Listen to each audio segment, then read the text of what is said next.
they wouldn't want Islam because they don't need it. They say we don't need God. There are a lot of people who say I'm happy without God. Well, the argument I always give, brother, is about the drowning atheist who's alone. He's somewhere in nature. There's no one around. He's drowning. Who does he call to save him? God save me. Every single person who comes to Islam has a different experience, a different route to Islam. Yes. So they come independently, but eventually when they are seeking, they end up in the same place because they are sincerely seeking the truth. I was seeking. I was trying to establish a sort of objective morality whereby I could sort of pick the good out of all religions, reject the bad, and produce some sort of a moral framework. Do you think that was a silly thing for me to try to do? I'm sure a lot of philosophers have tried to do that throughout history. The reason I chose Islam was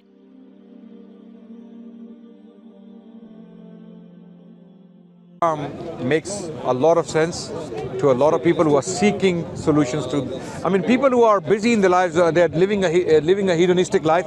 For them, Islam is not needed. They don't want Islam. They would reject it probably. Exactly. I mean, but having said that, no, sorry, go on. Yeah. So people like that, they wouldn't want Islam because they don't need it. They say we don't need God. There are a lot of people who say I'm happy without God. So why do I need God? This is the attitude people have.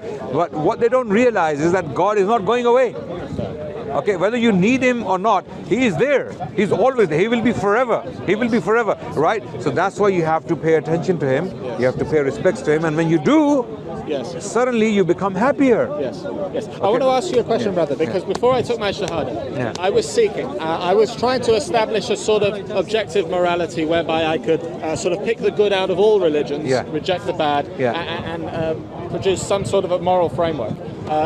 Do you think that was a silly thing for me to try to do? I'm sure a lot of philosophers have tried to do that throughout history. The reason I chose Islam was because I saw it's the only religion that fully explains if there was no God, questions. If there was no God, then that would be a very good thing to do. Okay. If there was no God. But if there is a God, and there is a God, right, then you must listen to him. And how do we know how to listen to him? We look at his revelations, or revelations attributed to him, right? First question number one, does God exist?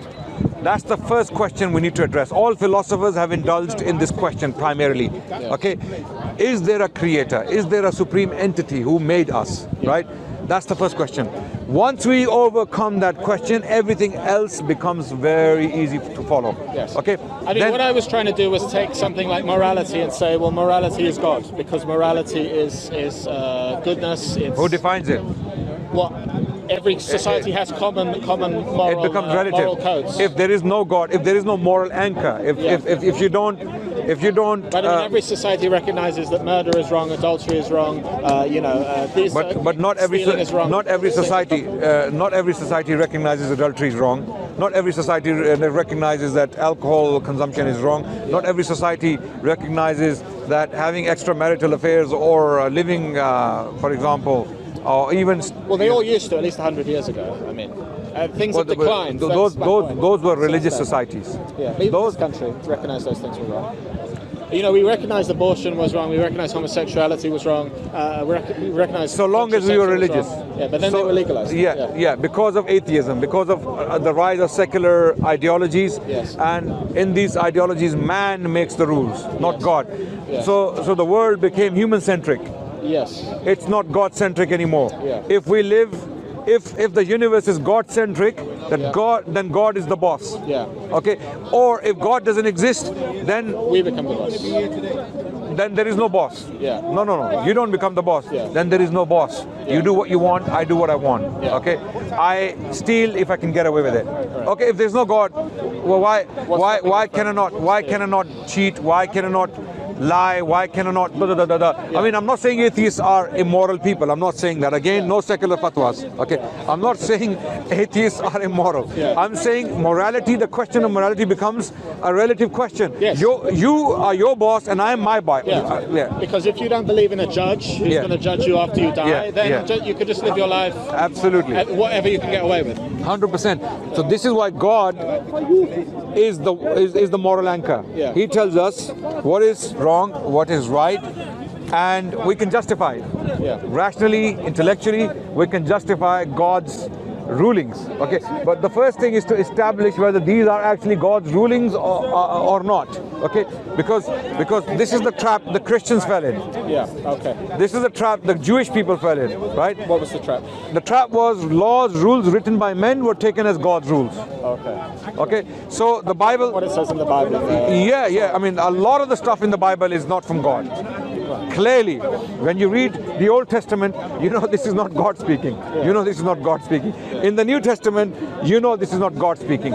At the same time, there are many, many beautiful moral teachings that may have an origin with God, no doubt. I believe that. In the Old Testament and in the New Testament, there are moral, ethical teachings that may have come from God originally. That was my point. I was seeking to pick out the good things from the Bible and reject the bad things. But then you still need a criteria to pick out. Okay, you still need a yardstick, and we use that yardstick. We use the Quran. Yes. The Quran is we believe Quran was revealed by God, and we can show that. We can confirm. I mean, if people don't want to listen, that's another matter. But we can show why Quran could not have come from human mind. There are reasons. We can talk about those reasons. It is not a human product. It is from the divine or from outside of this world. The Quran is not a human product. Why? Because this is a very long discussion. Why the Quran is not a human product. So once we show that God exists and that God has spoken to us, that I created you, firstly, there are two qualities God possesses. Two, at least two. There are many, but at least two that we can actually assess and see. He is extremely powerful. When I say extremely powerful, beyond our imaginations. He is powerful beyond our imaginations and extremely wise beyond our imaginations. Why do I say that? Just look at the solar system. And this is what Isaac Newton was talking about. Isaac Newton, who was a physicist, who was an astronomer, he looked at the solar system. The argument from design. The argument from design. The old argument from design, as I said, the clockmaker. I mean, I'm not going to use the clockmaker argument because it's been unfortunately the atheists have made it into a joke. They've made it into a joke, right? They say, oh, it's too simplistic, it's childish, but actually it's not childish. The simplest arguments are the most powerful ones. Yeah, I believe our brother Paul Williams, he was using examples of that on his YouTube channel where he'd take pictures of animals or of things in nature, which is so profound, and he'd write no design, sarcastically, just to make people think a little bit. Just look at the peacock. What we're looking at. Just look at the peacock. Peacock comes from an egg. It is an egg. You break it, there is liquid inside. You know when a peacock lays egg, you go and break the egg, there is liquid. But when it hatches and when it grows up and when the tail, the male peacock, when the tail comes out, you think, no design? How could that have evolved? Listen, this doesn't make sense. I mean, I was having a discussion with an atheist here in the park. I asked him, if you saw a cloth, a piece of cloth, and it had patterns, square, okay, two different colors, and they lined up, would you say this is an accident or someone weaved it? He said someone weaved it. Why? But I said peacock's tail is a lot more sophisticated than this pattern. And you're saying that's an accident. Or that's just evolution. You know, brother, I really think it is Allah subhanahu wa ta'ala who opens people's eyes to this. Because you could preach to an atheist about this sort of thing all day long and they still wouldn't accept it. Through reason and logic. I believe the issue is hedonism. Hedonism. Okay. A lot of atheists, they are too comfortable with their life, godless life. They don't have God in life, live careless life. You don't have to worry about the boss above, okay, but when the reality hits you, what we call death, I'm sure Richard Dawkins is worried right now. He's very old. He's nearing his end. You know, eventually he's going to die.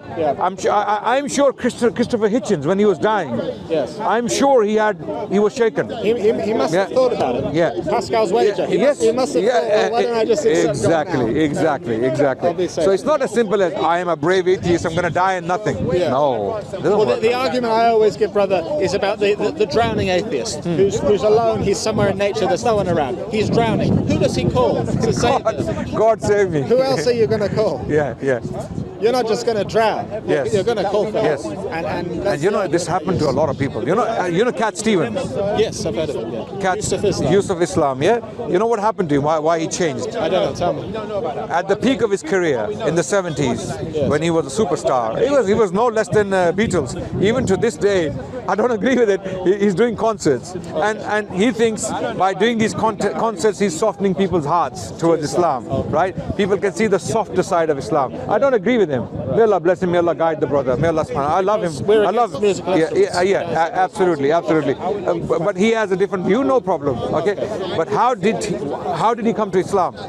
He was swimming in the sea, and he was drowning.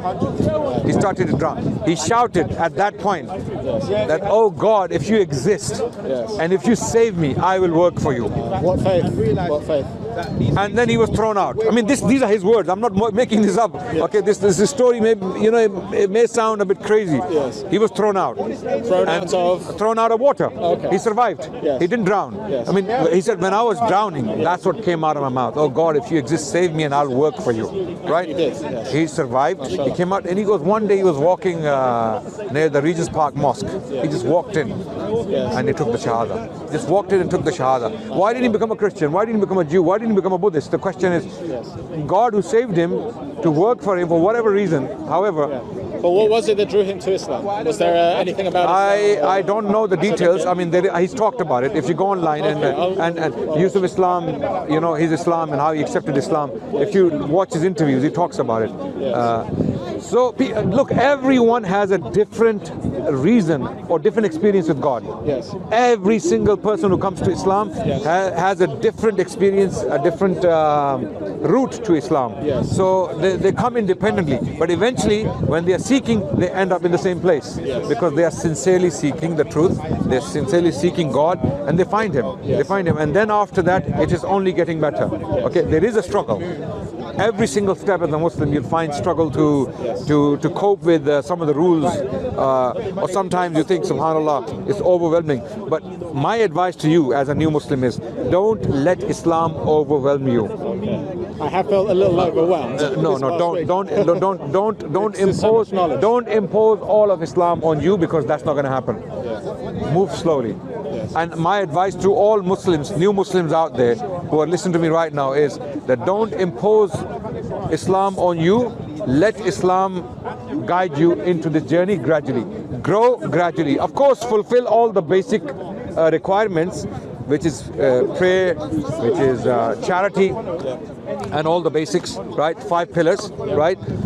But then move gradually, move slowly, grow slowly. As they say, slow and steady wins the race, right? Okay. And the Quran was revealed over 28 years. Yeah, so it shows us. Absolutely. And when you move too fast, when you become an extremist, in a good sense, I mean, extremism is never good. By the way, it's never good. Okay. Extremism of any type is absolutely forbidden in Islam. Right. Ghulu, what we call ghulu, the Arabic term is ghulu. Okay, ghulu is absolutely haram in Islam.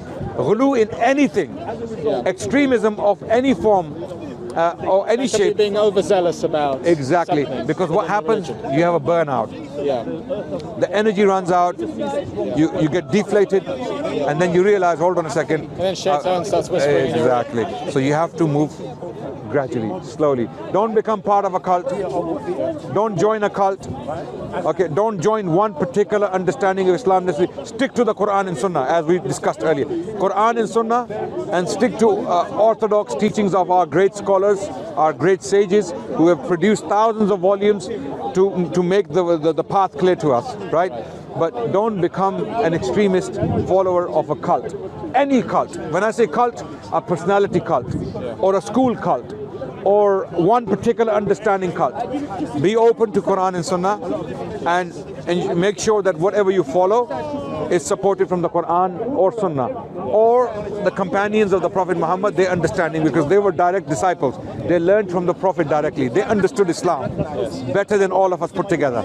So it has to be your actions and beliefs have to be rubber stamped from these sources, Quran, Sunnah, and the collective action of the companions of the Prophet Muhammad sallallahu alaihi wasallam. This is the true path. Other than that, some people, even using this slogan, might call you to their cult. Don't enter the cult.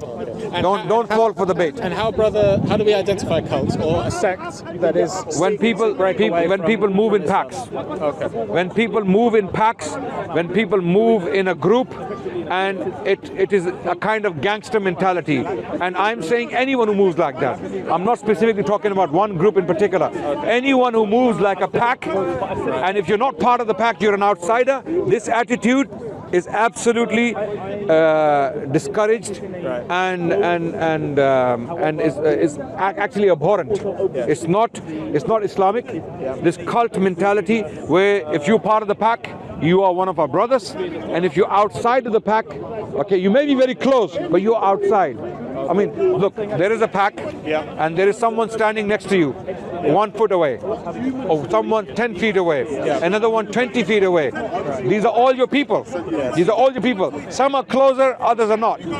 But because they are not inside the pack or within the circle, you don't consider them one of your own, right? This is what I call a cult. Okay, so that's the sign, that's the signal. People moving in a pack and making you following a particular sheikh or something. Listen to different sheikhs, because this is how people found the beauty of Islam, the colors of Islam, right? Be very careful about beliefs, wrong beliefs. People will try to teach you things in the name of Islam, and they have nothing to do with the Prophet's life. The Prophet never taught them, he never did them, and he never promoted them. And people have made up things in the name of Islam, and they're practicing them as Islam. It's not Islam, right?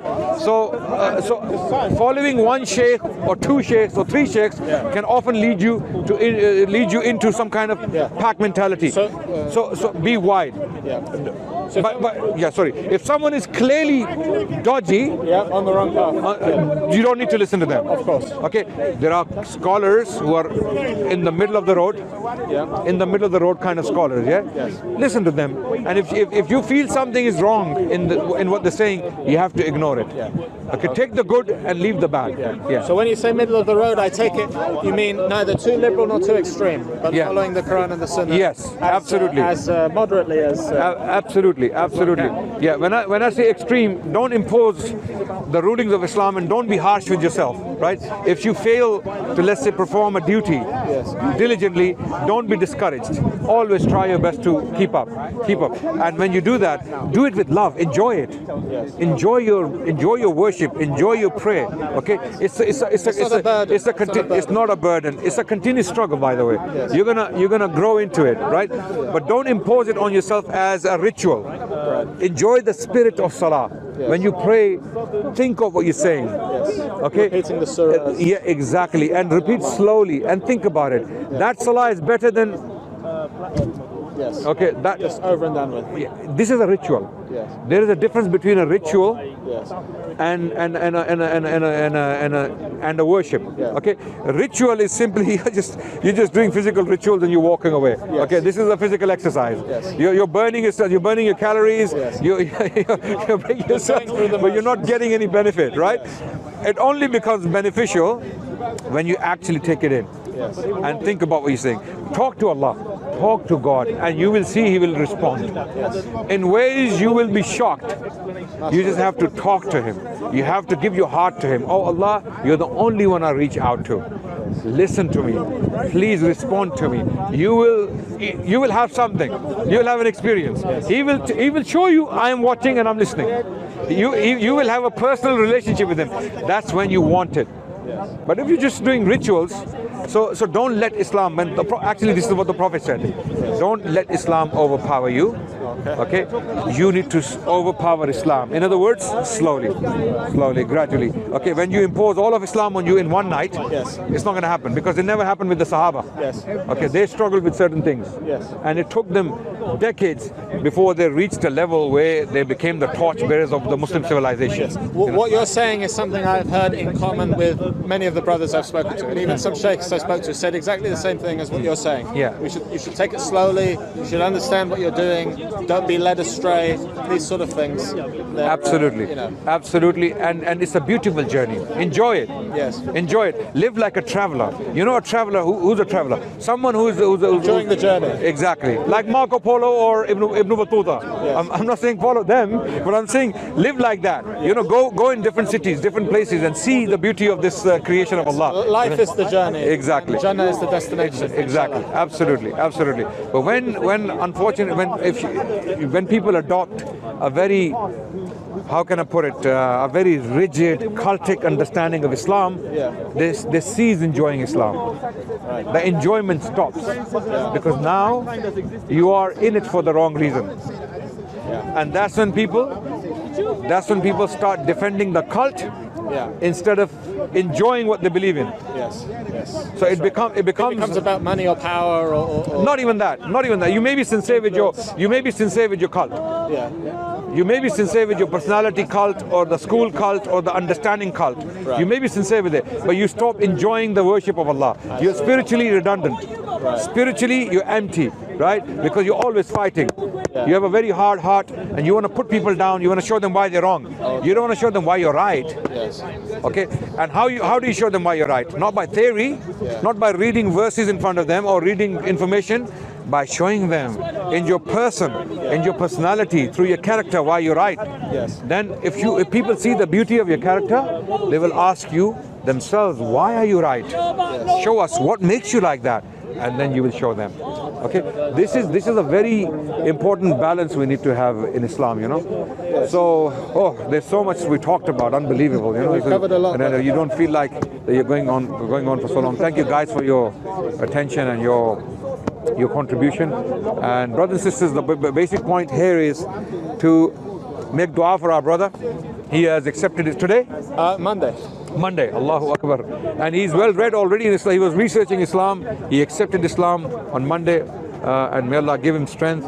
Make dua for him sincere. Raise your hands tonight wherever you are and make dua for the brother. May Allah give him the strength and the courage to become a da'iyah, a caller to the truth, a caller to Allah subhanahu wa ta'ala, because Allah is the most important entity in our lives. So we need to call to him, inshallah. Jazakallah khair. Thank you so much. Brothers, you can take your devices off, because I don't know where. Assalamu alaikum, brothers and sisters. Hope this video was helpful for you. This may help others too, so please consider sharing. And we will bring more videos in the future, inshallah. So consider subscribing and you won't miss any. Jazakallahu khairan.